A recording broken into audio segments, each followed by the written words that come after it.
Olá, gente, tudo bem? Eu sou Alexandre, seu professor de Sociologia. A gente está começando então o PET 5. E o que o PET 5 traz para a gente, né? Vai falar sobre todo ele, sobre o Estatuto da Criança e do Adolescente. Então, vamos nessa aula tentar entender um pouquinho o que é esse Estatuto. Então, vamos lá. Antes da gente começar, vamos dar uma olhada no que vem a ser criança durante muito tempo da nossa história, né? A maneira com que nós olhamos a criança hoje, historicamente, não foi da mesma maneira. Durante muito tempo, a criança ela foi vista como o quê? Como um mini adulto, né? E também como propriedade.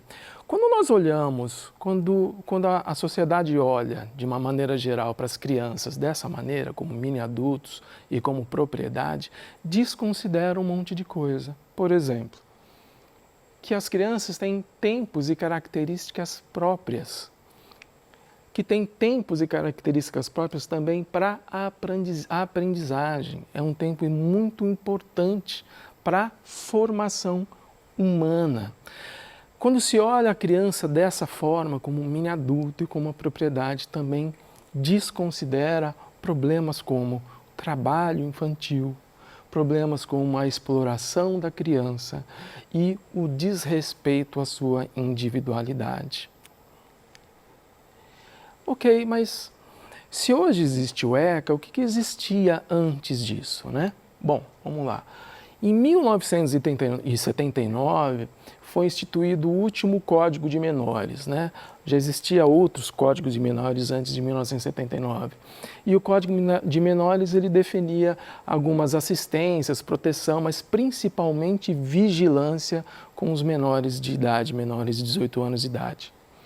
A partir de 1988, que se instituiu então a Constituição, a Carta Magna, se estabelece que não só a família, mas também a sociedade e o Estado são responsáveis pela formação da criança. E a partir daí, então, se precisa de uma legislação específica para ela, que é o ECA. 1990, ou seja, menos de 2 anos da instituição aí da Constituição, se institui o ECA, que coloca a criança e adolescente como sujeitos de direito e proteção e garantias específicas. Vamos entender então o Código de Menores que existia antes do ECA. Como é que ele funcionava, né? Eles faziam uma definição ali de menor em situação irregular.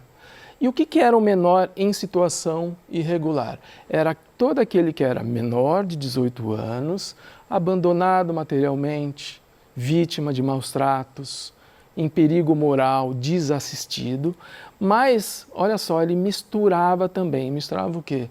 Com aqueles jovens que tinham desvio de conduta e ainda o autor de infrações penais. Então, o Código de Menores que existia antes do ECA, ele misturava o menor infrator com a vítima de abuso. E a hora que a gente se debruça sobre esse código, a gente vai ver que ele é muito mais punitivo do que qualquer outra coisa. Ele tendia sempre a punir o jovem, punir a criança e não protegê-la. Aí veio a Constituição, 1888, no artigo 227, que faz essa definição, que é realmente uma divisão ali. Olha, vai falar o seguinte: é dever da família, ok? Mas também da sociedade e do Estado assegurar à criança, ao adolescente, ao jovem, com absoluta prioridade, o direito à vida, à saúde, à alimentação, à educação, ao lazer, à profissionalização, à cultura, à dignidade, ao respeito, à liberdade, à convivência familiar. Nada disso estava, por exemplo, no Código de Menores. Não era essa a preocupação até então. Então, o que a Constituição traz aqui nesse artigo? Que a criança e adolescente é absoluta prioridade, traz a noção de prioridade e também a noção de interesse, o interesse, né, da sociedade em oferecer a formação humana necessária para um adulto melhor. Então, quando a gente vai dar uma olhada no ECA, que é uma lei, né, que foi instituída no dia 13 de julho de 1990, ele se baseia justamente nessas duas bases que o artigo, né, da Constituição trouxe, que é o princípio do interesse do menor e o princípio da prioridade absoluta. Ou seja, o que é o princípio do interesse do menor? É que todas as decisões do Estado, as formulações, as políticas, tudo, tem que se colocar que o menor é o maior interessado. As crianças e os adolescentes são os maiores interessados. E o princípio da prioridade absoluta, né, vai estabelecer que os direitos das crianças e adolescentes devem ser tutelados pela família, pelo Estado e pela sociedade com absoluta prioridade. Então vamos a algumas definições aqui, né? O que é criança e o que é adolescente? Bom, o ECA vai definir, olha, crianças são pessoas com até 12 anos incompletos. E adolescentes são crianças entre 12 e 18 anos. Ambos, eles submetem a medida de proteção, medidas protetivas, mas somente os adolescentes de 12 a 18 anos é que submetem a medida socioeducativa. Então, será que, por mais que a gente ouça dizer sobre o ECA, o Estatuto, será que a gente conhece? Vamos dar uma olhada. O Estatuto da Criança e do Adolescente é extremamente complexo, são 267 artigos. Eu fiz aqui algumas divisões e essas divisões foram feitas assim de maneira arbitrária, tá? Mas eles têm artigos que vão versar sobre a questão da mãe, que antes, por exemplo, não existia essa preocupação, né? São artigos que vão falar sobre a gestante, sobre o pré e o pós-natal, a importância da amamentação, a documentação da criança, da mãe, dos familiares, a importância da presença da criança, principalmente nos primeiros momentos junto à mãe. Tem uma outra série de artigos que vai começar a falar sobre a questão da família, sua responsabilidade, seus direitos, seus deveres. Em caso de ausência, como que se daria o processo de adoção e o acolhimento dessas crianças sem família. Tem também uma série de artigos que vai começar a falar sobre a vida, a saúde, a liberdade, o respeito e a dignidade com que as crianças devem ser tratadas. Um outro conjunto de artigos vai falar sobre a formação dessa criança para um adulto responsável, um adulto socialmente melhor, ou seja, acesso à cultura, acesso à educação, acesso ao esporte, acesso ao lazer. E também lembrando que a criança está num processo de formação, ele vai chegar à idade adulta, então precisa se pensar na questão do trabalho e da profissionalização do trabalho, porque a criança pode trabalhar a partir dos 14 anos de idade sob determinadas condições. E é preciso pensar na profissionalização, porque a gente não quer, a sociedade não é interessante para ela, adultos que não passaram por um processo de educação, de profissionalização, de preparação para o mercado de trabalho.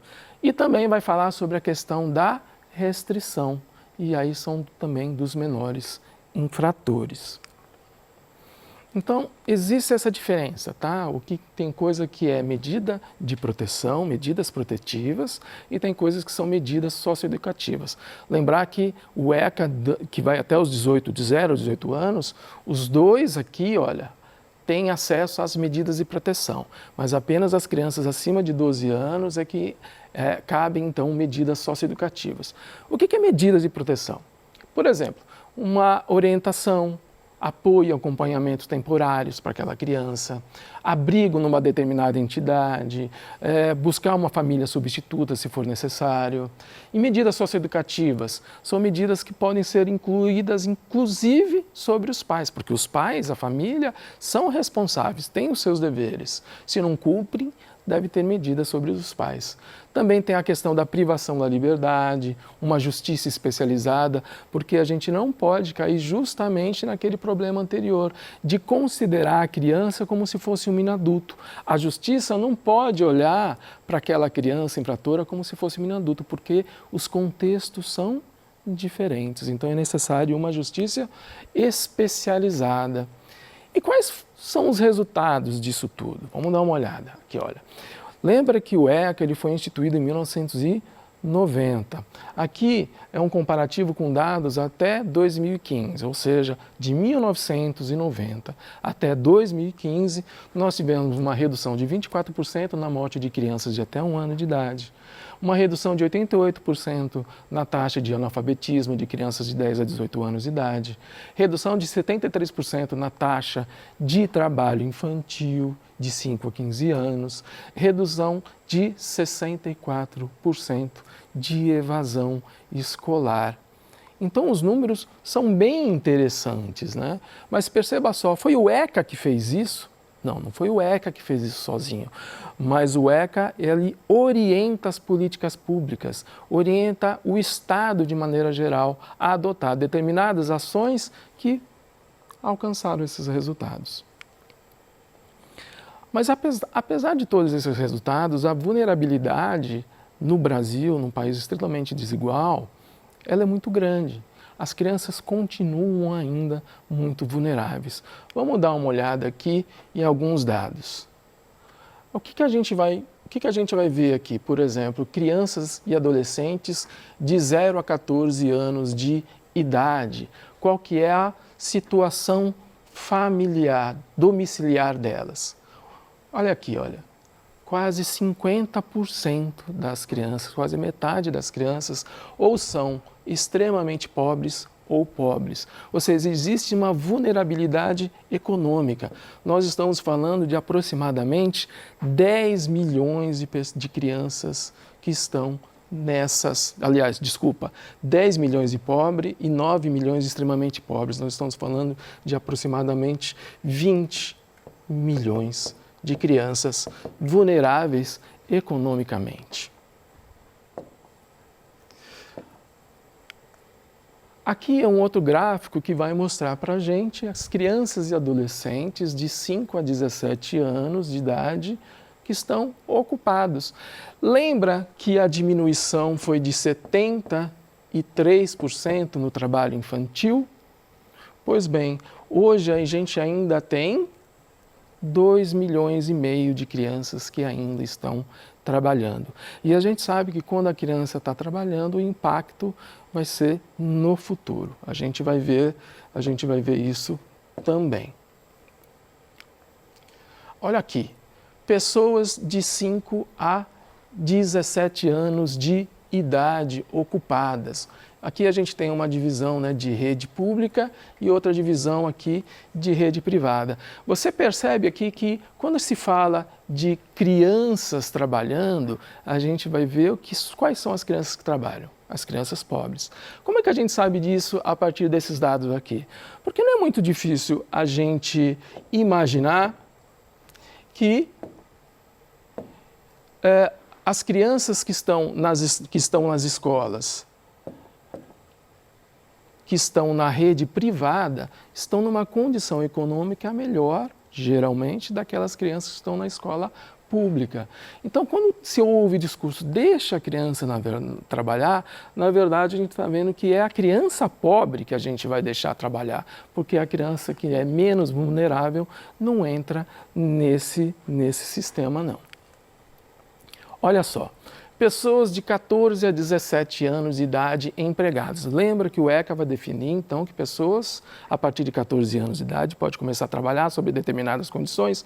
Quais essas condições? Ter registro em carteira, para ter direitos assegurados, ok? Olha só, 90% das crianças de 14 a 19 anos de idade trabalham sem registro em carteira. Ou seja, nós não sabemos exatamente o que está acontecendo, sobre quais condições elas estão trabalhando. Isso é muito problemático porque abre brecha para quê? para a exploração do trabalho infantil. A mesma coisa acontece num patamar menor com crianças de 17, com jovens de 16 a 17 anos. Trabalham em torno de, sem registro, em torno de 70%. E aqui a gente vai ver um dado interessante. Olha só, aqui vai mostrar para a gente a quantidade de horas trabalhadas pelas crianças, né? Aquelas que estudam, qual que mais ou menos a média de trabalho deles, né? Em torno de, no Brasil, 23,2%, 23,2 horas. E se não estuda, 34 horas. Gente, 34,6 horas é mais ou menos a mesma média de trabalho de um adulto por semana. O que a gente vai perceber então aqui é que a gente tem meio que um círculo vicioso. Quando a criança ou o jovem percebe que trabalha mais tempo significa ter um maior ganho, também vai diminuir o tempo que tem de estudos. E diminuindo o tempo de estudos, nós sabemos o que vai acontecer no futuro. Nós vamos ter adultos com um menor ganho salarial. Ou seja, a escolha que se faz hoje por deixar de estudar vai significar um adulto com menor ganho salarial por toda a vida. A consequência é por toda a vida. Vamos dar uma olhada aqui nessa tabela. Olha só. Aqui está falando de nascidos vivos de mulheres de 0 a 19 anos. Ou seja, crianças que nascem no Brasil de outras crianças. Em 2016, nasceram 22 mil crianças de outras crianças de 10 a 14 anos de idade. O que isso indica? Eu acho que não é novidade para ninguém de que crianças não deviam ser mães. E isso indica o que para a gente? Que nós não estamos protegendo as nossas crianças. Isso vai indicar um abuso sexual que está acontecendo. Abuso e violência sexual. Isso não deveria estar acontecendo. Bom, e aqui a gente vai dar uma olhada, então, num outro gráfico que vai mostrar para a gente justamente um pouquinho daquele gráfico anterior.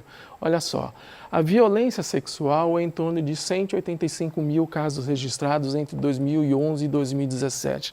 Vamos lembrar que a bibliografia científica diz para a gente que mais ou menos 10% dos casos são registrados. Ou seja, você quer saber exatamente quantos casos aconteceram? Multiplica isso por 10.